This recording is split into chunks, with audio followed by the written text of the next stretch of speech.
YouTubers, welcome back to another episode of Maxwell Starr's Beer Review, and tonight we're going to take a look at a product here from St. John, New Brunswick. Going to look at a beer that I've been actually meaning to take a look at and review in the last couple of years, and because it's been out since I think 2013. Finally getting a look at it now, and this is a product from Moosehead, from my hometown, Moosehead's Boundary Ale. To be honest, I've kind of had this before. This beer is better known as the original, well, not the original, I think it's the East Kent Golden Hop version, but either way, it's the same beer as what is the cask ale. It's normally available over at the St. John Ale House, except it's not cask aged. There's a bit of a difference with how it's made when there's a beer that's cask conditioned, it's unfiltered, it's dry hopped, it's got like crap left in it. So when you get poured off the tap at St. John Ale House, you get a much creamier, unfiltered beer. This one here is the standard beer that beer is based on, and that's they make this. Someone told me that they make this beer because in order to make the cask ale, they have to brew an entire batch, and then they cask condition that batch.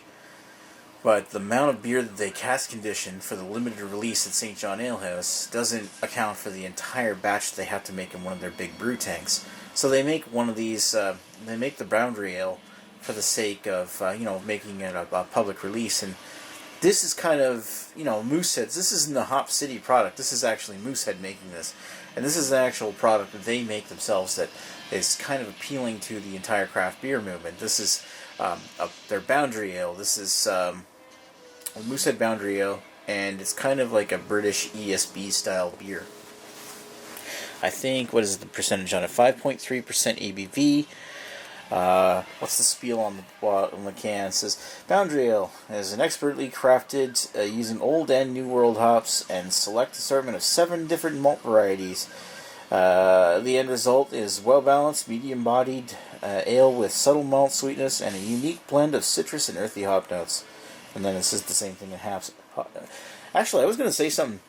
They have like a little thing on their labels here. I don't know if it'll focus. Where it says 4 hops, 7 malts. Except I was going to make a comment saying, yeah, well, what hops, what malts? It actually has it listed. I didn't notice that.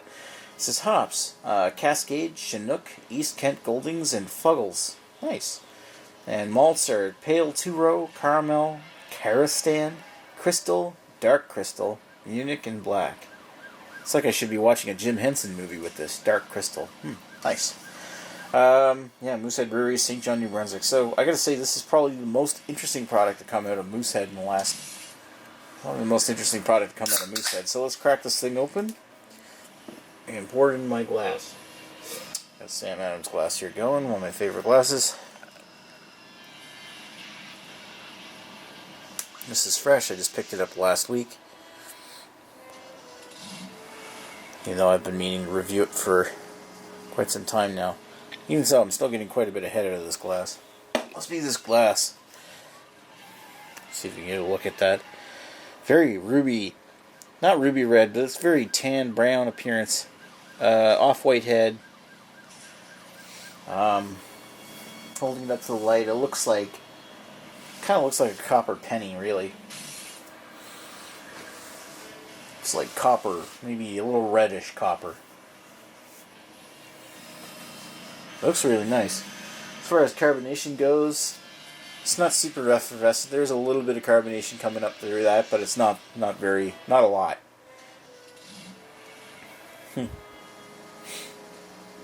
The head, that's a lot of head.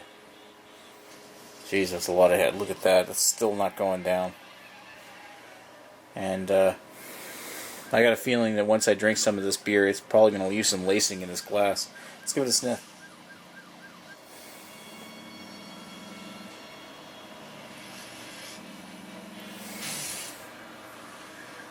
Sweet with a small, like a simple bitterness hook,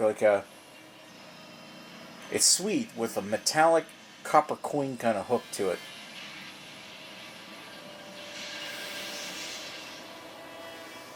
That kind of hook is, it's caramel sweet, maybe a little bit herbal.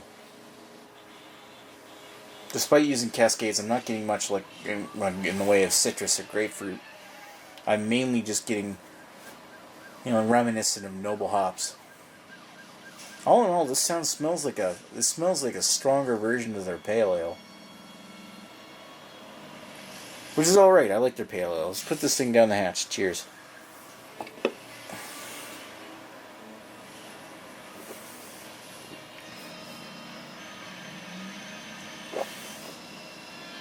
Yum.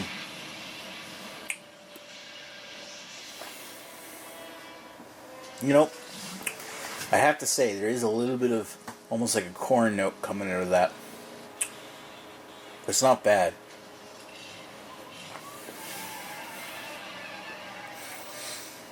It is very much like an ESB, almost like a British style, more so than a North American style. It's kind of got this nice caramel malt that blends nicely, almost smoothly transitions into the hops that are copper coin, a little bit earthy.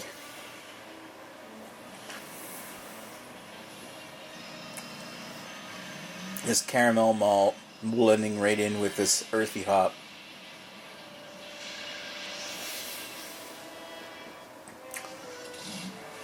With a little touch of metallic in the back of the like the roof of the mouth. And it's all very smooth and easy to drink.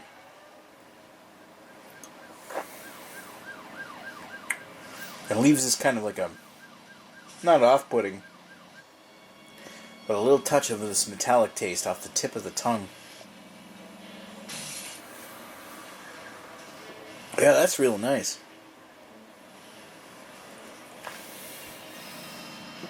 I have had a chance to have this before. I think this came out when I had my hiatus from BeerTube in late 2013. And I didn't get a chance to look at it then. I tried it, but I didn't get around to reviewing it until now. And I remember liking it. The biggest detracting factor I can say about this beer is the fact that it's got that little bit of corn in the taste, along with this bready note. But for the most part, this is a really easy drinking British Pale Ale or a British ESB. This is actually quite nice. It's not like mind-blowing or anything. It's not super complex. And it's not as complex as you would think it would be. Oh, excuse me. By them saying that he uses four hops and 7 malts. I mean, there's really it's the Fuggles that really kind of, Fuggles and East Kent Goldings that dominate the taste, and it's just like the crystal malt that really dominates the flavor, like caramel and crystal malt. It's not super complex. But what I do get is a beer that really is smooth, easy to drink, and I generally like.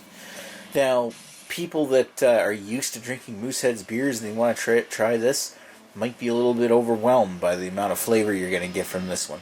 To me, that's very much a positive. To someone who's used to drinking Moosehead Lager or Moosehead Pale Ale or Moose Light, you're probably going to find this one a bit strong. Personally, I love this kind of thing. I'm going to give this a decent rating. I'm going to give this a 3.75 out of 5. I think this is one of the best products that Moosehead as a brand has released. It's not like world class or anything, but I gotta say this is a decent beer, and this I would drink this. I would drink this on a regular basis. Really like it. Anyway, thanks for watching Maxwell Starr's beer review of Moosehead's Boundary Ale. We'll talk to you folks later. Cheers.